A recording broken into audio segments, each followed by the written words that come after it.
क्या मोदी राज में हो रहा है दलितों का दमन? फिर दलितों की आवाज बने जिग्नेश मेवानी। क्यों जिग्नेश मेवानी और गुजरात सरकार है आमने सामने? गुजरात में बीजेपी अपनी प्रचंड जीत का जश्न मना रही है, तो दूसरी तरफ वडगांव से कांग्रेस विधायक जिग्नेश मेवानी ने बीजेपी सरकार के खिलाफ मोर्चा खोल दिया है। कांग्रेस की टिकट पर जीत का परचम लहराने वाले जिग्नेश मेवानी एक्शन में हैं। उन्होंने एक बार फिर दलितों के ऊपर हो रहे अत्याचार पर अपनी आवाज बुलंद की है। तो कैसे दलितों के मसीहा बने जिग्नेश मेवानी, इस पर करेंगे विस्तार से चर्चा। नमस्कार, मैं हूं परवीन शेख। आप सभी का हमारी स्पेशल रिपोर्ट में बहुत बहुत स्वागत है। रिपोर्ट में आगे बढ़ने से पहले बात कर लेते हैं जिग्नेश मेवानी की। कौन है जिग्नेश मेवानी? गुजरात विधानसभा चुनाव 2022 में कांग्रेस को भले ही शर्मनाक हार का सामना करना पड़ा हो, तो वहीं शुरुआत से ही हाई प्रोफाइल सीट मानी जा रही वडगांव से जिग्नेश मेवानी जीतने में सफल रहे। बीजेपी ने मेवानी की पूरी घेराबंदी की थी, लेकिन जिग्नेश न सिर्फ जीते बल्कि अपने वोटों में बहुत ज्यादा कमी नहीं आने दी। जिग्नेश मेवानी का जन्म 11 दिसंबर 1982 को गुजरात के अहमदाबाद जिले में हुआ था। जिग्नेश के पिता 1987 में अहमदाबाद नगर निगम से एक क्लर्क के रूप में सेवानिवृत्त हुए थे। गुजरात के सौराष्ट्र इलाके के ऊना गांव में दलितों पर हुए अत्याचार के बाद विरोध प्रदर्शन हुआ था। मेवानी ने इसको लेकर अहमदाबाद से ऊना तक दलित अस्मिता की यात्रा की थी। ये यात्रा 15 अगस्त 2016 को खत्म हो गई थी, लेकिन इस आंदोलन ने जिग्नेश को फायर ब्रांड दलित नेता बना दिया था। 2017 के चुनाव में मेवानी को 95,497 वोट हासिल हुए थे, लेकिन इस बार उन्हें 94,765 वोट मिले और उनके मुकाबले में आए बीजेपी के मणिभाई जेठाभाई वाघेला को 89,837 वोट मिले। मेवानी को करीब 48% और बीजेपी प्रत्याशी को 45.51% वोट मिले हैं। जिग्नेश मेवानी ने वडगांव सीट करीब 4,660 वोटों से जीती है। इस बार जिग्नेश मेवानी का मुकाबला कांग्रेस की टिकट पर 2012 में जीते मणिलाल वाघेला से हुआ। ऐसे में जब कांग्रेस के नेता विपक्ष सुखराम रठावा, पूर्व नेता विपक्ष परेश धनानी अपनी सीट नहीं बचा पाए, तब जिग्नेश मेवानी ने अपनी जीत सुनिश्चित रखी। खबरों के मुताबिक कांग्रेस मेवानी को नेता विपक्ष बना सकती है। इसकी बड़ी वजह यह है कि हार्दिक पटेल और अल्पेश ठाकुर की तरह मेवानी पार्टी छोड़कर नहीं गए। वो लगातार कांग्रेस को मजबूत बनाने के लिए काम कर रहे हैं। इसके साथ ही जिग्नेश एक अच्छे वक्ता है। मेवानी की गुजराती, हिंदी और अंग्रेजी तीनों भाषाओं पर पकड़ है। इन सब के अलावा वो युवा हैं और उनकी लोकप्रियता भी है। ऐसे में हार से रसातल पहुंची पार्टी में फिर से जोश पैदा कर सकते हैं, क्योंकि आगे लोकसभा चुनाव आ रहे हैं। ऐसे में पार्टी के पास उठकर खड़े होने के लिए सिर्फ 1 साल का वक्त है। पार्टी की तरफ से जिन नामों पर विचार किया जा रहा है, उनमें जिग्नेश मेवानी का नाम सबसे आगे है। इसके अलावा अहमदाबाद की दाड़नी लिमटा सीट से जीते शैलेश परमार और खेड़ा ब्रह्मा से जीते डॉक्टर तुषार चौधरी का नाम भी शामिल है। कांग्रेस अगर जिग्नेश मेवानी को विधायक दल का नेता चुनती है, तो जिग्नेश नेता प्रतिपक्ष बन सकते हैं और उन्हें एक कैबिनेट मंत्री की सुविधाएं मिल सकती हैं। गुजरात विधानसभा के वेतन एवं भत्ता कानून 1979 के अनुसार नेता प्रतिपक्ष को कैबिनेट मंत्री के बराबर माना जाएगा, जिसके चलते मेवानी को तमाम सुविधाओं के साथ बंगला, गाड़ी और विधानसभा में ऑफिस मिलेगा। जिग्नेश का कैबिनेट मंत्री जैसा होगा रुतबा।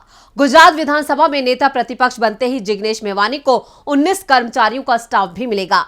ऐसे में अगर भूपेंद्र कैबिनेट में हार्दिक पटेल और अल्पेश ठाकुर को मंत्री पद मिलता है, तो जिग्नेश मेवानी का रुतबा कम नहीं होगा बल्कि उनसे अधिक होगा। हाई कमान में मेवानी पर चर्चा, जिग्नेश मेवानी के नाम पर आम आदमी पार्टी भी साथ आ सकती है।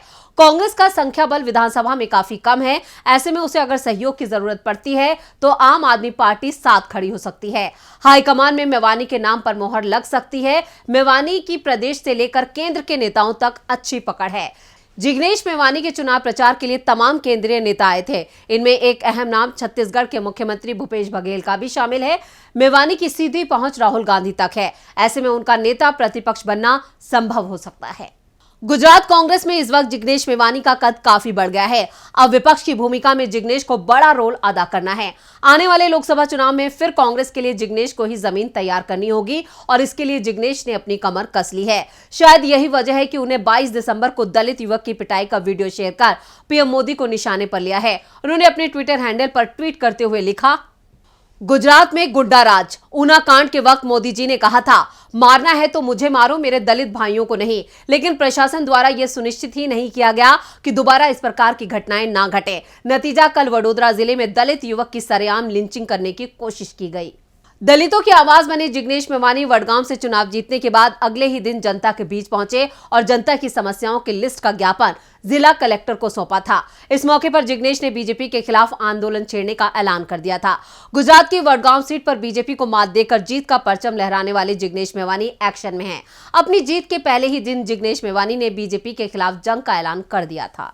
कल दोबारा गुजरात विधानसभा का चुनाव जीतने के बाद आज ही कलेक्टर को ज्ञापन दिया है, आज ही आंदोलन का ऐलान किया है कि मेरी विधानसभा वडगाम में 25 साल से मुक्तेश्वर डैम और कर्मावत तालाब में नर्मदा का पानी आए, उसके मुद्दे पर लगातार रैलियां की, धरना किया, आंदोलन किया, विधानसभा के मंच पर से बोला। उसका नतीजा ये हुआ 190 करोड़ का प्रोजेक्ट मंजूर तो हुआ, लेकिन आज भी गुजरात की भाजपा सरकार जो किसान विरोधी है वो इस प्रोजेक्ट को अमली जामा पहनाने के लिए एक ईंट रखने को, उसकी नींव रखने को तैयार नहीं है। वडगांव की जनता की समस्याओं और मुद्दों को लेकर अक्सर जिग्नेश मेवानी बीजेपी सरकार के सामने चट्टान की तरह खड़े रहे और एक बार फिर जिग्नेश ने जिले के कलेक्टर के सामने इलाके से जुड़ी समस्याओं का ज्ञापन रखा है। आज यहाँ के रेसिडेंट कलेक्टर को हम लोगों ने ज्ञापन दिया है, वडगाम की सारी जनता ने मिलकर, और आज ही आंदोलन का आगाज कर रहे हैं। यदि आने वाले दिनों में इन सवालों का समाधान नहीं हुआ तो केवल विधानसभा में नहीं बोलेंगे, सड़क पर भी उतरेंगे। और कांग्रेस की कितनी भी सीटें कम आई हो, वडगाम का नेता वडगाम की जनता को लेकर पूरे गुजरात के अंदर विपक्ष की भूमिका अदा करेगा, सड़कों पर उतरेंगे और जनता के हर एक मुद्दे को लेकर हम लोग इंकलाबाद जिंदाबाद का नारा बुलंद करेंगे। हर एक मुद्दे को लेकर सड़क पर उतर के समाधान करेंगे और विधानसभा के मंच पर से भी उसकी रजूआत करेंगे। इसको लेकर पूरी वडगाम की जनता हमारे साथ खड़ी है। लड़ेंगे। गुजरात की बीजेपी सरकार और जिग्नेश के बीच हमेशा 36 का आंकड़ा रहा है। इस बार विधानसभा चुनाव में कांग्रेस की शिकस्त जरूर हुई है, लेकिन जिग्नेश के हौसलों में कोई कमी नहीं है। उन्होंने बीजेपी को बता दिया है कि वो पूरे गुजरात में कांग्रेस की लड़ाई जारी रखेंगे और जनता का भरोसा जीतने की कोशिश करेंगे। उन्होंने ट्वीट करते हुए लिखा है, मेरे मत क्षेत्र वडगांव में घोषित किए गए Mukteshwar dam project, GIDC unit, गरीबों के लिए घर के प्लॉट की योजना, स्थानीय कॉलेज को ग्रांट इन एंड कर सरकारी सहूलियत देना, इन तमाम मांगों के साथ आज बनासकांठा जिला कलेक्टर को ज्ञापन सौंपा है। गुजरात में एक बार फिर बीजेपी की सरकार बनी है। पिछले 2.5 दशक से गुजरात की सत्ता पर काबिज बीजेपी ने अपनी जीत का सिलसिला बरकरार रखा है। गुजरात में बीजेपी ने इस बार रिकॉर्ड तोड़ जीत हासिल की है।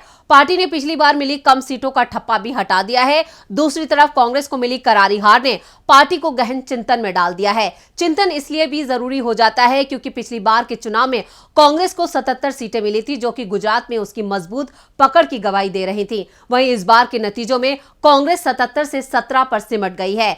ऐसे में सबसे ज्यादा दारोमदार अब जिग्नेश मेवानी पर है। तो ये थी हमारी स्पेशल रिपोर्ट। आपको हमारा ये वीडियो कैसा लगा, नीचे कमेंट बॉक्स में अपनी राय जरूर दें और इस वीडियो को ज्यादा से ज्यादा लाइक करें और शेयर करें। देखते रहिए DB लाइव। नमस्कार।